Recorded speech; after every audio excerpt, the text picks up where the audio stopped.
муассисаи таҳсилоти миёнаи умумии рақами 2 ноҳияи Сипитамин барои давраи зимистон гузарони омода аст, мегӯяд директори муассиса. Муассисаи мазкур дорои 3 синфхона буда бо воситаи бухорӣ гарм карда мешавад. Зимни суҳбат директори муассиса Исматой Саидова баён дошт, ки то имрӯз 13 тонна ангиш ва 6 метри мукааб ҳезум захира карда шудааст.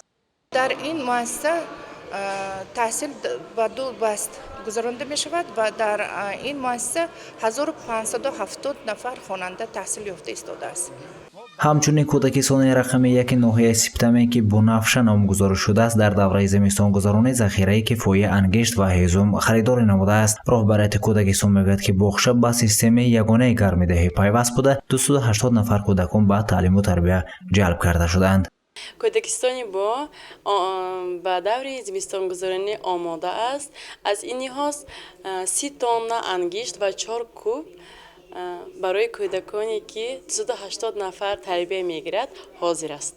аз шӯъбаи маорифи ноҳияи Сипитамин иттилоъ доданд, ки дар ноҳия 36 адад муассисаи таҳсилоти миёнаи умумӣ ва 10 адад кӯдакистон фаъолият мебарад. барои давраи зимистонгузаронии солҳои 2022-2023 шӯъбаи маорифи ноҳия бо кони ангишти яғноб шартномаи ҳамкорӣ бастааст. барои муассисаҳои таълимӣ дар давраи зимистонгузаронӣ 673 000 тонна ангишт муқаррар шудааст, ки то имрӯз 625 000 тоннаи он харидорӣ гардида, иҷроиши нақша 92%-ро ташкил медиҳад. нақшаи хезуми сахт бошад 227 тонна мебошад, то ба имрӯз 212 тонна, яъне 87% хезуми сахт ба муассисаҳои таъмин карда шуд. ният дорем, ки то 20 сентябр пурра нақша иҷро кунем.